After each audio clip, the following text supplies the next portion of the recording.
Last Contact came about after reading news articles about university studies, and you sit there and you think, how have these people actually got any money to spend on this in the first place? Because I'd like to do that too. So that's how I approach it. So it's always going to be about a team of people who were researching some ridiculous topic.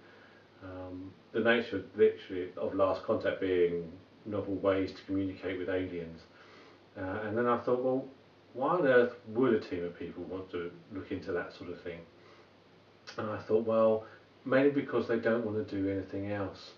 So that's how the team came about, and that's how the idea came about. I set about writing it by listing out lines, stupid lines. I put a line in and I think, what's the most stupidest thing I could think of in reply to that line? And then, what's the most stupidest reply to that line? And I wrote about 30 or 40 different 3 or 4 liners. And then I thought I'd better put these together in some sort of coherent story. And that's sort of how the bare bones of the episode came about. In a rare event for me, I actually managed to draw up a skeleton of the 6 episodes. So it's 6 episodes long. I know what happens in each episode, and I also know what happens at the end, which is quite exciting, and does help.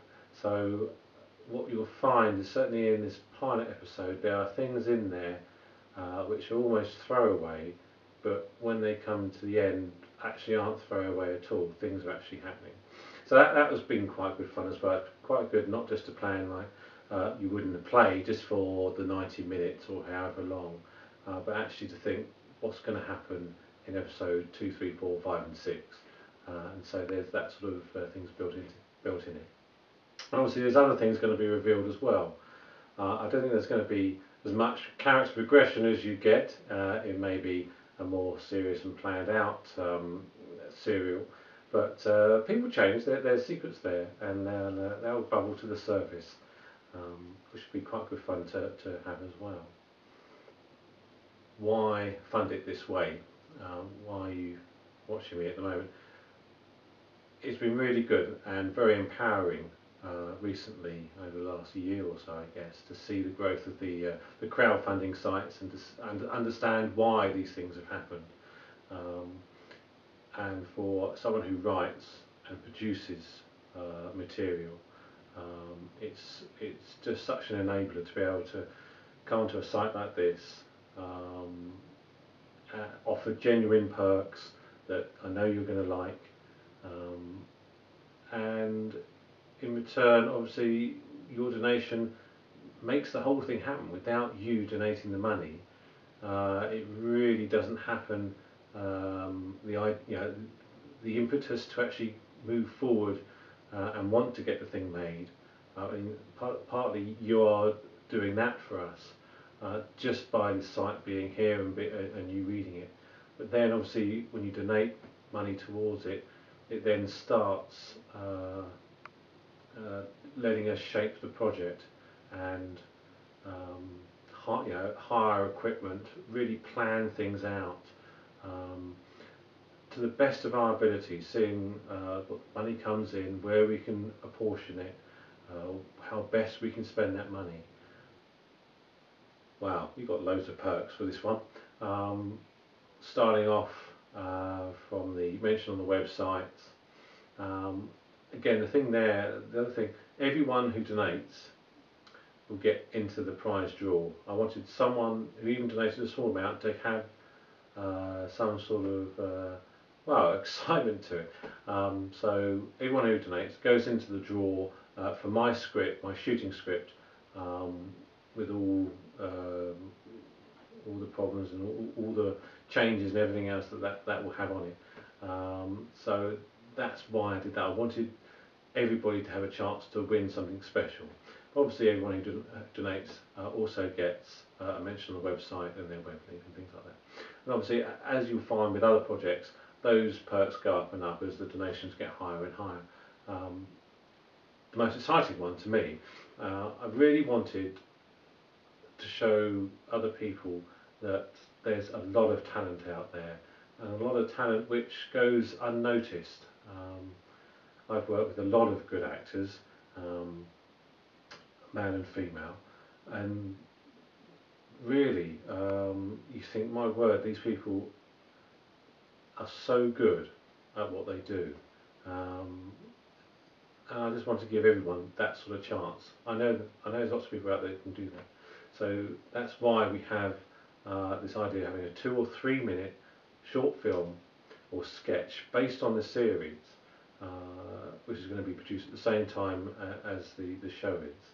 So everyone's going to be on set, all the main cast are going to be there, and we're actually going to, for people who have reached a certain level of donating, they're going to be automatically entered, automatically have a position. They can come into an audition place, meet us, we will audition them for the parts, and we will choose people who have donated, and they'll be part of Last Contact, which is exceptionally exciting. I'm really pleased to be able to offer that sort of thing for everyone. Also, if obviously you donate to that level and you don't want to go along to the audition, which is perfectly fine, you can offer your place up to somebody else and send them in your place. That's not a problem at all. So it's a case of, if you donate that amount of money, an audition place comes available, which normally you would take, but obviously you can then say, I know I want this person to come along and have a shot at that role instead of me. The other thing you can do, really, this is really key to any of these sorts of things, is sharing the information. Being able to turn to people and say, or being able to tweet this, or put it on Facebook, or whatever social networking tool you use, or just email people. You know, I don't really mind. None of us do, but really just to get the message out about the film, about the funding, and as many people as can see it, and then as many as their friends that can see it, as many as their friends. It's quite simple math, really. The more people can see it, the more people are obviously going to donate, and the better the show is going to be at the end of it. So if you can, obviously it'd be great if you can donate, but it's also fantastic if you can share the message. So that's a little bit about the production and donations and perks and the script. Obviously over the coming days, weeks, months, we'll be updating the site, giving more information about cast when they're on there. We'll have some interviews with cast members, possibly with me again, and crew. So yeah, just watch this space, lots of information coming up. I'll be pushing this through whatever channels I can possibly find, and I beg you to do the same, and hopefully together we can get Last Contact made into the best production it could possibly be. Thank you very much.